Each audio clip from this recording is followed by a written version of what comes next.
Hello ನಮಸ್ಕಾರ. ಮತ್ತೊಂದು ವಿಡಿಯೋಗೆ ನಿಮ್ಮೆಲ್ಲರಿಗೂ ಸ್ವಾಗತ. ಇವತ್ತು ನಾನು ನಿಮ್ಗೆ ವೋಟರ್ ಐಡಿಲಿ if in case physical disabled ಅಥವಾ ಏನೋ ಡಿಸೆಬಿಲಿಟಿ ಯಾವುದೇ ತರ ಡಿಸೆಬಿಲಿಟಿ ಇದ್ರು ಅದನ್ನ ವೋಟರ್ ಐಡಿಲಿ ಅಪ್ಲೈ ಮಾಡೋದು ಹೇಗೆ, ವೋಟರ್ ಐಡಿಲಿ ಅದನ್ನ ರಿಜಿಸ್ಟರ್ ಮಾಡೋದು ಹೇಗೆ ನಿಮ್ಮ ಡಿಸೆಬಿಲಿಟಿನ ಅಂತ ತೋರಿಸ್ಕೊಡ್ತೀನಿ ಬನ್ನಿ. ಅದಕ್ಕೂ ಮುಂಚೆ ನಂದು ಚಾನಲ್ಗೆ ಯಾರ್ಯಾರು ಸಬ್ಸ್ಕ್ರೈಬ್ ಆಗಿಲ್ಲ, ಟೆಕ್ ಬಿ ಕನ್ನಡ ಚಾನಲ್, ಅದಕ್ಕೆ ಸಬ್ಸ್ಕ್ರೈಬ್ ಆಗಿ ಸಪೋರ್ಟ್ ಮಾಡಿ. Thank you. ಸೊ ವೋಟರ್ ಐಡಿಲಿ ಡಿಸೆಬಿಲಿಟಿನ ಏನಕ್ಕೆ ರಿಜಿಸ್ಟರ್ ಮಾಡಬೇಕು? ಇಫ್ ಇನ್ ಕೇಸ್ ನೀವೇನಾದ್ರೂ ಪರ್ಸನ್ ವಿತ್ ಡಿಸೆಬಿಲಿಟಿ ಆಗಿದ್ರೆ ಅದಕ್ಕೆ ಅಂತ ಏನಕ್ಕೆ ಡಿಸೆಬಿಲಿಟಿ ಅಲ್ಲಿ ಅಪ್ಡೇಟ್ ಮಾಡೋದ್ರಿಂದ ನಿಮ್ಮ ವೋಟರ್ ಐಡಿಲಿ ಏನೇನ್ ಬೆನಿಫಿಟ್ಸ್ ಇದೆ ಅಂತ ಹೇಳ್ತೀನಿ ಬನ್ನಿ ಅದಕ್ಕೂ ಮುಂಚೆ. ಸೊ ಫಸ್ಟ್ ನೋಡಿ, ಎಲ್ಲಾ disability polling station wise map ಆಗೋದ್ರಿಂದ ಎಲ್ಲೆಲ್ಲಿ ಪೋಲಿಂಗ್ ಆಗ್ತಿರುತ್ತೆ ವೋಟರ್ ಐಡಿದು ಎಲೆಕ್ಷನ್ ನಡೀತಾ ಇರುತ್ತೆ ಆ ಟೈಮಲ್ಲಿ ಅವರು ಸ್ಟೇಷನ್ ವೈಸ್ ಎಷ್ಟು ಜನ ಈ ಸ್ಟೇಷನ್ ನಲ್ಲಿ ಪರ್ಸನ್ ವಿತ್ ಡಿಸೆಬಿಲಿಟಿ ಇದ್ದಾರೆ ಅಂತ ನೋಡ್ಕೊಂಡು ಅದ್ರ ಪ್ರಕಾರ ಅವ್ರಿಗೆ friendly facilities, PWD friendly facilities ಕೊಡ್ತಾರೆ. ಸೊ ಒಂದು ಫೆಸಿಲಿಟೀಸ್ ಅಲ್ಲಿ ನಿಮಗೆ ಆಪ್ಷನಲ್ ಹೋಮ್ ವೋಟಿಂಗ್ ಫೆಸಿಲಿಟಿ ಕೂಡ ಇರ್ಬೋದು. ಇಫ್ ಇನ್ ಕೇಸ್ ನೀವು ತೀರಾ ಹೋಗಿ ವೋಟ್ ಮಾಡಕ್ ಆಗಲ್ಲ ಅಂದ್ರೆ, ಅಥವಾ ವೀಲ್ ಚೇರ್ ಫೆಸಿಲಿಟಿಗೆ ಮತ್ತೆ ವೀಲ್ ಚೇರ್ ಇದ್ರೆ ರ್ಯಾಂಪ್ಸ್ ಮಾಡೋದಿರ್ಬೋದು, ಅಥವಾ ವೋಟರ್ ಎಲ್ಲಿ ನಡೀತಾ ಇರುತ್ತೆ, ವೋಟರ್ ಎಲೆಕ್ಷನ್ಸ್ ಪೋಲ್ ಎಲ್ಲಿ ನಡೀತಾ ಇರುತ್ತೆ ಅಲ್ಲಿ ಗ್ರೌಂಡ್ ಫ್ಲೋರ್ ಅಲ್ಲಿ ಇಡೋದಾಗಿರ್ಬೋದು. ಈ ತರ ಸುಮಾರು ಬೆನಿಫಿಟ್ಸ್ ಇದೆ. ಸೊ ಅದಕ್ಕೋಸ್ಕರ ನಿಮ್ದು ಪರ್ಸನ್ ವಿತ್ ಡಿಸೆಬಿಲಿಟಿ ಇದ್ದವರು ಇಫ್ ಇನ್ ಕೇಸ್ ಡಿಸೆಬಿಲಿಟಿನ ನಿಮ್ದು ವೋಟರ್ ಐಡಿಗೆ ಅಪ್ಡೇಟ್ ಮಾಡಿಲ್ಲ ಅಂದ್ರೆ, ಸೊ ಅದನ್ನ ಅಪ್ಡೇಟ್ ಮಾಡಿ ಇದರಿಂದ ಈ ಬೆನಿಫಿಟ್ ತಗೊಂಡು ಎಲ್ಲರೂ ವೋಟ್ ಹಾಕಿ ಅಂತ ಹೇಳಕ್ ಇಷ್ಟಪಡ್ತೀನಿ.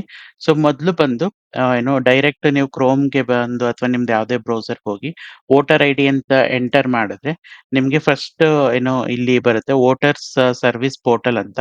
ಇದನ್ನ ನೀವು ಓಪನ್ ಮಾಡಿದ್ರೆ ಡೈರೆಕ್ಟ್ ನಿಮ್ಗೆ ಈ ರೀತಿ ಪೇಜ್ ಓಪನ್ ಆಗುತ್ತೆ. ಇಲ್ಲಿ ಲಾಸ್ಟ್ ಟೈಮ್ ನಾನು ತೋರಿಸ್ಕೊಟ್ಟ ಹಾಗೆ ಇಫ್ ಇನ್ ಕೇಸ್ ನೀವೇನಾದ್ರೂ ಸೈನ್ ಅಪ್ ಆಗಿಲ್ಲ ಅಂದ್ರೆ ನಿಮ್ದು mobile number, email address optional ಇದೆ. ಮೊಬೈಲ್ ನಂಬರು ಕ್ಯಾಪ್ಚಾ ಹಾಕಿದ್ರೆ ನೆಕ್ಸ್ಟ್ ಹೋದ್ರೆ ನಿಮ್ಗೆ ಅದು OTP ಕೇಳುತ್ತೆ. OTP ಕೊಟ್ಟು ರಿಜಿಸ್ಟರ್ ಆಗ್ಬೋದು. ನಾನು ಆಲ್ರೆಡಿ ರಿಜಿಸ್ಟರ್ ಆಗಿರೋದ್ರಿಂದ ನಾನು ಒನ್ ಟೈಮ್ ಲಾಗಿನ್ ಕೊಡ್ತೀನಿ. ಇದು ಇವಾಗ ಲಾಗಿನ್ ಆಗಿ ನಾನು ಪೇಜ್ಗೆ ಹೋಗ್ತೀನಿ ನೋಡಿ.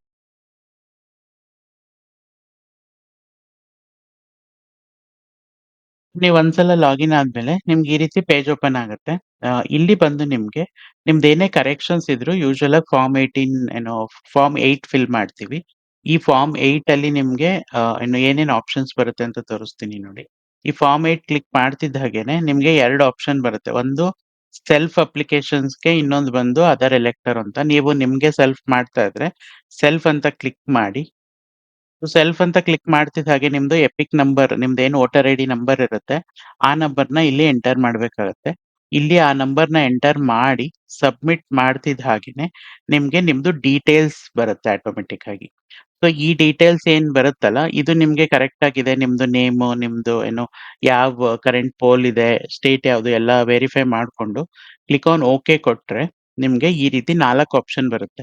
ಲಾಸ್ಟ್ ವಿಡಿಯೋದಲ್ಲಿ ನಾನು ಆಲ್ರೆಡಿ ತೋರಿಸಿದ್ದೆ ಅಪ್ಡೇಟ್ ರೆಸಿಡೆನ್ಸ್‌ನ, ಅಥವಾ ನೀವೇನಾದ್ರೂ ಅಡ್ರೆಸ್ ಚೇಂಜ್ ಮಾಡ್ತಿದ್ರೆ ಹೇಗ್ ಶಿಫ್ಟ್ ಆಗೋದು ಅಂತ. ಮತ್ತೆ ಇಲ್ಲಿ ಇನ್ನೂ ಒಂದು ಆಪ್ಷನ್ ಇದೆ. ನಿಮ್ಗೇನು ಚೇಂಜ್ ಮಾಡೋದಿಲ್ಲ ಬಟ್ ನಿಮ್ಗೆ ಎಪಿಕ್ ರಿಪ್ಲೇಸ್‌ಮೆಂಟ್ ಬೇಕು ಅಂದ್ರೆ ನೀವು ಇಲ್ಲಿ ಇದ್ ಮಾಡ್ಕೋಬಹುದು. ಲಾಸ್ಟ್ ಒನ್ ಬಂದು ಇಲ್ಲಿ ನೋಡಿ, ನಾನಿವತ್ತು ತೋರಿಸ್ತಾ ಇರೋದು request for making as a person with disability. ನೀವೇನಾದ್ರೂ ಡಿಸೇಬಲ್ಡ್ ಪರ್ಸನ್ ಆಗಿದ್ರೆ ನೀವು ಅದನ್ನ ವೋಟರ್ ಐಡಿಲಿ ಅಪ್ಡೇಟ್ ಮಾಡ್ಬೇಕು ಅಂತಿದ್ರೆ ಈ ಆಪ್ಷನ್‌ನ ಸೆಲೆಕ್ಟ್ ಮಾಡಿ ಕ್ಲಿಕ್ ಆನ್ ಓಕೆ ಕೊಟ್ರೆ ನೆಕ್ಸ್ಟ್ ಡೀಟೇಲ್ಸ್ ಬರುತ್ತೆ. ಸೊ ನೀವಿಲ್ಲಿ ನೋಡ್ಬೋದು ಫಸ್ಟ್ ಡೀಟೇಲ್ಸ್ ಬಂದು ನಿಮ್ದು ಸ್ಟೇಟ್ ಯಾವುದು, ಡಿಸ್ಟ್ರಿಕ್ಟ್ ಯಾವುದು, ಮತ್ತೆ ಅಸೆಂಬ್ಲಿ ಕಾನ್ಸ್ಟಿಟ್ಯೂಷಿ ಯಾವುದು ಅಂತ ಡೀಟೇಲ್ಸ್ ಬರುತ್ತೆ. ಈ ಡೀಟೇಲ್ಸ್ ಏನು ಎಡಿಟಬಲ್ ಇರಲ್ಲ ನಿಮ್ಗೆ, ಇವೆಲ್ಲ ಫುಲ್ ರೀಡ್ ಓನ್ಲಿ ಇರುತ್ತೆ ಮೋಡು. ನೆಕ್ಸ್ಟ್ ಕ್ಲಿಕ್ ಮಾಡೋದು. ನೆಕ್ಸ್ಟ್ ಕ್ಲಿಕ್ ಮಾಡಿದ್ರೆ ನಿಮಗೆ ಡೀಟೇಲ್ಸ್ ಬರುತ್ತೆ. ನಿಮ್ದು ನೇಮ್ ಏನು ಫುಲ್ ನೇಮ್ ಕರೆಕ್ಟ್ ಆಗಿದೆಯಾ, ಮತ್ತೆ ನಿಮ್ದು ವೋಟರ್ ಐಡಿ ಡೀಟೇಲ್ಸ್ ಬರುತ್ತೆ. ಇದನ್ನ ಹಾಕಿ ನೆಕ್ಸ್ಟ್ ಕ್ಲಿಕ್ ಮಾಡ್ಬೇಕು ನೀವು. ಸೊ ಈ ನೆಕ್ಸ್ಟ್ ಅಲ್ಲಿ ನೀವು already request for making as A person with disability ಅಂತ ಕ್ಲಿಕ್ ಮಾಡಿರೋದ್ರಿಂದ ಅದು ಆಟೋಮೆಟಿಕ್ ಆಗಿ ಸೆಲೆಕ್ಟ್ ಆಗಿದೆ. ಏನಕ್ಕೆ ನೀವು ಅಪ್ಲಿಕೇಶನ್ ಸಬ್ಮಿಟ್ ಮಾಡ್ತಿದ್ದೀರಾ ಅಂತ. ಇಲ್ಲಿ ಬಂದು ನಿಮ್ಗೆ ಕ್ಯಾಟಗರೀಸ್ ಇದೆ, ಕ್ಯಾಟಗರೀಸ್ ಆಫ್ ಡಿಸೆಬಿಲಿಟಿ. ಲೋಕೋಮೋಟಿವ್ ಇದೆ, ವಿಜುಯಲ್ ಇಂಪೇರ್ಡ್ ಇದ್ರೆ, ಅಥವಾ ಡೆಫ್ ಅಂಡ್ ಡಮ್ ಇದ್ರೆ, ಅಥವಾ ಬೇರೆ ಏನಾದ್ರು ಇವು 3 ಕ್ಯಾಟಗರಿ ಬಿಟ್ಟು ಬೇರೆ ಏನೇ ಡಿಸೆಬಿಲಿಟಿ ಇದ್ರು ನೀವಿಲ್ಲಿ ಇಫ್ ಎನಿ ಅದರ್ ಕ್ಯಾಟಗರಿ ಅಂತ ಹಾಕಿ ಡಿಸ್ಕ್ರಿಪ್ಷನ್ ಅಲ್ಲಿ ನಿಮ್ದು ಏನ್ ಡಿಸೆಬಿಲಿಟಿ ಅಂತ ಹಾಕ್ಬೇಕಾಗತ್ತೆ. ನಾನಿವಾಗ ಸುಮ್ನೆ ಲೋಕೋಮೋಟಿವ್ ಅಂತ ಸೆಲೆಕ್ಟ್ ಮಾಡ್ತೀನಿ ನೋಡಿ. ಲೋಕೋಮೋಟಿವ್ ಅಂತ ಸೆಲೆಕ್ಟ್ ಮಾಡ್ತಿದ್ದ ಹಾಗೇನೆ ನಿಮ್ಗೆ ಈ ರೀತಿ ಪರ್ಸೆಂಟೇಜ್ ಆಫ್ ಡಿಸೆಬಿಲಿಟಿ ಎಷ್ಟು, ಇವಾಗ ನಮ್ದು ಏನಾದ್ರು ಪರ್ಸೆಂಟೇಜ್ ಏನು 50% ಇದ್ರೆ 50%, 70% ಇದ್ರೆ 70%. ನಿಮ್ದು ಏನ್ ಸರ್ಟಿಫಿಕೇಟ್ ಅಲ್ಲಿ ಇರುತ್ತೆ ಆ ಏನೋ ಡೀಟೇಲ್ಸ್‌ನ ನೀವಿಲ್ಲಿ ಹಾಕ್ಬೋದು. ಇದಕ್ಕೆ ಸರ್ಟಿಫಿಕೇಟ್ ಬೇಕೇ ಬೇಕಾಗುತ್ತೆ ಅಂಡ್ ಇದು ಮ್ಯಾಂಡೇಟರಿ ಕೂಡ. ನೀವಿಲ್ಲಿ ಯೆಸ್ ಅಂತ ಕೊಡ್ಲೇಬೇಕು. ಯೆಸ್ ಅಂತ ಕೊಡ್ತಿದ್ದಂಗೆನೆ ಡಿಸೆಬಿಲಿಟಿ ಪ್ರೂಫ್ ಆಫ್ ಅಪ್ಲಿಕೆಂಟ್ ಅಂತ ಬರುತ್ತೆ. ಈ ಅಪ್ಲಿಕೇಶನ್ ಏನಿದೆ ಇದಕ್ಕೆ ಯುಡಿಐಡಿ ಕಾರ್ಡ್ ನೀವು ಆಲ್ರೆಡಿ ಮಾಡ್ಸಿದ್ರೆ ಆ ಡೀಟೇಲ್ಸ್‌ನ ಕೂಡ ಹಾಕ್ಬೋದು. ಇಲ್ಲ ನಿಮ್ದು ಮೆಡಿಕಲ್ ಸರ್ಟಿಫಿಕೇಟ್ ಇದೆ ಅಂದ್ರೆ ಆ ಡೀಟೇಲ್ಸ್‌ನ ಕೂಡ ಹಾಕ್ಬೋದು. ಸ್ಟೇಟ್ ಏನು ಪರ್ಟಿಕ್ಯುಲರ್ ಸ್ಟೇಟ್ ನಿಮ್ದು ಯಾವ ಸ್ಟೇಟ್ ಅಲ್ಲಿ ಇರ್ತೀರಾ ಮತ್ತೆ ಯಾವ ಜಿಲ್ಲೆಯಲ್ಲಿ ಇರ್ತೀರಾ ಅದ್ರದ್ದು ಪರ್ಟಿಕ್ಯುಲರ್ ಏನೋ ಹಾಸ್ಪಿಟ್ಲಿಂದ ಸೈನ್ಡ್ ಆಗಿರೋ ಮೆಡಿಕಲ್ ಸರ್ಟಿಫಿಕೇಟ್‌ನ ಹಾಕ್ಬೇಕು. ನಾನ್ ರೆಕಮೆಂಡ್ ಮಾಡೋದು ಯುಡಿಐಡಿನ. ನೀವು ಯುಡಿಐಡಿಗೆ ಹೇಗೆ ಅಪ್ಲೈ ಮಾಡೋದು ಅಂತ ಗೊತ್ತಿಲ್ಲ ಅಂದ್ರೆ ನಂದು ಯೂಟ್ಯೂಬ್ ಚಾನಲ್ ಅಲ್ಲಿ ಆಲ್ರೆಡಿ ವಿಡಿಯೋ ಇದೆ. ಅದನ್ನ ನೋಡಿ. ಅಲ್ಲಿ ಹೋಗಿ ಏನೋ ಫೈಲ್‌ನ ಅಪ್ಡೇಟ್ ಮಾಡಿ ನೆಕ್ಸ್ಟ್ ಅಂತ ಬರ್ಬೇಕು. ನೆಕ್ಸ್ಟ್ ಫಾರ್ಮ್ ಬಂದು ಡಿಕ್ಲರೇಷನ್. ನೀವು ಯಾವ ಪ್ಲೇಸ್ ಅಲ್ಲಿ ಇದ್ದೀರಾ ಅದ್ರ ಡಿಕ್ಲರೇಷನ್. ಡೇಟ್ ಆಟೋಮೆಟಿಕ್ ಆಗಿ ಸೆಲೆಕ್ಟ್ ಆಗುತ್ತೆ. ಪ್ಲಸ್ ಸಬ್ಮಿಷನ್ ಅಲ್ಲಿ ಕ್ಯಾಪ್ಚಾ ಎಂಟರ್ ಮಾಡಿ ಪ್ರಿವ್ಯೂ ಅಂಡ್ ಸಬ್ಮಿಟ್. ಪ್ರಿವ್ಯೂ ಮಾಡಿದ್ರೆ ನಿಮ್ಗೆ ಆ ಫಾರ್ಮ್ ಏನ್ ಕಾಣುತ್ತೆ ಅದನ್ನ ತೋರಿಸುತ್ತೆ. ಅದನ್ನ ಪ್ರಿವ್ಯೂ ಮಾಡಿ ಲಾಸ್ಟ್ ಅಲ್ಲಿ ಹೋಗಿ ಸಬ್ಮಿಟ್ ಮಾಡ್ಬೇಕು. ಸಬ್ಮಿಟ್ ಮಾಡಾದ್ಮೇಲೆ ಇಲ್ಲಿ ನಿಮ್ಗಿದೆ use of e sign enabled Aadhaar is a optional.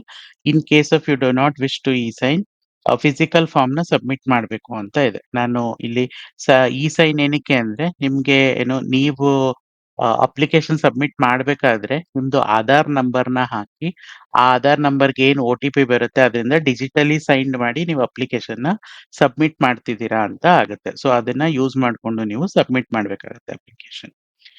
ನೀವು ಎಲ್ಲಾ ಡೀಟೇಲ್ಸ್ ಹಾಕಿ ಕ್ಯಾಪ್ಚಾ ಎಲ್ಲ ಹಾಕಾದ್ಮೇಲೆ ಪ್ರಿವ್ಯೂ ಅಂಡ್ ಸಬ್ಮಿಟ್ ಮೇಲೆ ಕ್ಲಿಕ್ ಮಾಡ್ಬೇಕು.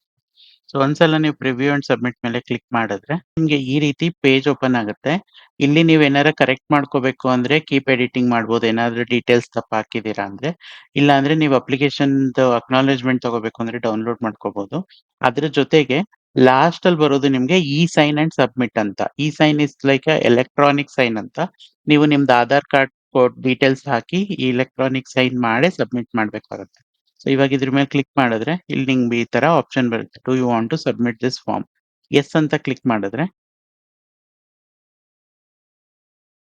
ನೀವಿಲ್ಲಿ ನೋಡ್ಬೋದು ಅಕ್ನಾಲೆಜ್ಮೆಂಟ್ ನಂಬರ್ ಒಂದು ಜನರೇಟ್ ಆಯ್ತು ಆಟೋಮೆಟಿಕ್ ಆಗಿ. ಸೊ ಇದು ನಿಮ್ಗೆ ಏನು ಆಧಾರ್ ಬೇಸ್ಡ್ ಒ-ಟಿ-ಪಿಗೆ ಏನು ಹೋಗುತ್ತೆ. ಇಲ್ಲಿ ನೀವು ನಿಮ್ದು ಆಧಾರ್ ಡೀಟೇಲ್ಸ್ ಹಾಕಿ ಒ-ಟಿ-ಪಿ ಹಾಕಿ ಏನು ಸಬ್ಮಿಟ್ ಮಾಡ್ಬೇಕು. ಇವಾಗ ನಾನು ಆ ಡೀಟೇಲ್ಸ್ ಹಾಕ್ತೀನಿ ಬನ್ನಿ.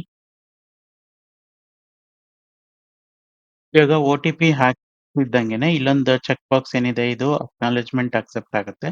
ಅಕ್ಸೆಪ್ಟ್ ಆಗಿ ನೀವಿಲ್ಲಿ ಸಬ್ಮಿಟ್ ಮಾಡ್ಬೇಕು. ಸೊ ಇವಾಗ ನೋಡಿ ಈ ಹಸ್ತಾಕ್ಷರ್ ಸಬ್ಮಿಟ್ ಆಗಿದೆ. ಸಬ್ಮಿಟ್ ಆಗ್ತಿದ್ದಂಗೆನೆ ನಂಗೊಂದು ಅಪ್ಲಿಕೇಶನ್ ನಂಬರ್ ಜನರೇಟ್ ಆಯ್ತು. ಸೊ ಅಪ್ಲಿಕೇಶನ್ ನಂಬರ್ ಜನರೇಟ್ ಆದ್ಮೇಲೆ ಇದನ್ನ ಡೌನ್ಲೋಡ್ ಅಕ್ನಾಲೆಜ್ಮೆಂಟ್‌ಗೆ ಹೋಗಿ ನೀವು ಡೌನ್ಲೋಡ್ ಕೂಡ ಮಾಡ್ಕೋಬಹುದು. ಇವಾಗ ಡೌನ್ಲೋಡ್ ಈ ನಂಬರ್ ಏನಿರುತ್ತಲ್ಲ, ಈ ನಂಬರ್‌ನ ನೀವು ಕಾಪಿ ಮಾಡಿ ಇಟ್ಕೋಬೇಕಾಗುತ್ತೆ. ಯಾಕೆಂದ್ರೆ ಫ್ಯೂಚರ್ ಅಲ್ಲಿ ನಿಮ್ಗೆ ಏನೇನ್ ಇದ್ರದ್ದು ರೆಫರೆನ್ಸ್ ಬೇಕು ಅಂದ್ರೆ ನೆಕ್ಸ್ಟ್ ನಿಮಗೆ ರೆಫರೆನ್ಸ್ ಸಿಗೋದೇ ಈ ನಂಬರ್ ಇಂದ. ಈ ನಂಬರ್‌ನ ನೀವು ಕಾಪಿ ಮಾಡ್ಕೊಂಡು ಏನೋ ಸ್ಟೇಟಸ್ ಏನಾಗಿದೆ, ಏನು ಅಂತ ನೋಡ್ಬೇಕು ಅಂತ ಹೇಳೋದಾದ್ರೆ ಸೊ ಈ ನಂಬರ್‌ನ ಕಾಪಿ ಮಾಡಿ ನೀವು ಜಸ್ಟ್ ಮತ್ತೆ ಏನೋ ಬ್ಯಾಕ್ ಬಂದು ಇಲ್ಲಿ ನೀವು ಏನೋ ಸ್ಟೇಟಸ್‌ನ ನೋಡ್ಬೋದಾಗುತ್ತೆ. ಟ್ರ್ಯಾಕ್ ಯುವರ್ ಅಪ್ಲಿಕೇಶನ್ ಸ್ಟೇಟಸ್ ಅಂತ ಇದೆಯಲ್ಲ ಇದ್ರ ಮೇಲೆ ಕ್ಲಿಕ್ ಮಾಡಿದ್ರೆ ನಿಮ್ಗೆ ಇಲ್ಲಿ ರೆಫರೆನ್ಸ್ ನಂಬರ್‌ನ ಹಾಕೋಕ್ ಬರುತ್ತೆ. ಈ ಈ ರೆಫರೆನ್ಸ್ ನಂಬರ್ ಹಾಕಿ ಈ ರೆಫರೆನ್ಸ್ ನಂಬರ್ ಹಾಕಿ ಸಬ್ಮಿಟ್ ಮಾಡಿದ್ರೆ ನಿಮ್ಗೆ ಇಲ್ಲಿ ನೋಡಿ ಸಬ್ಮಿಟೆಡ್ ಅಂತ ಡೀಟೇಲ್ಸ್ ಸಿಗುತ್ತೆ. ಸೊ ಈ ರೀತಿ ನೀವು ಡಿಸೆಬಿಲಿಟಿನ ಅಪ್ಡೇಟ್ ಮಾಡೋಕೆ ನಿಮ್ಮ ವೋಟರ್ ಐಡಿಲಿ ರಿಕ್ವೆಸ್ಟ್ ಮಾಡ್ಬೋದು. ಸೊ ಈ ವಿಡಿಯೋದಲ್ಲಿ ಇಷ್ಟೇ. ಈ ವಿಡಿಯೋ ನಿಮ್ಗೆ ಇಷ್ಟ ಆಗಿದ್ರೆ ನನ್ನ ಚಾನಲ್‌ಗೆ ಸಬ್ಸ್ಕ್ರೈಬ್ ಮಾಡಿ ಸಪೋರ್ಟ್ ಮಾಡಿ. Thank you all.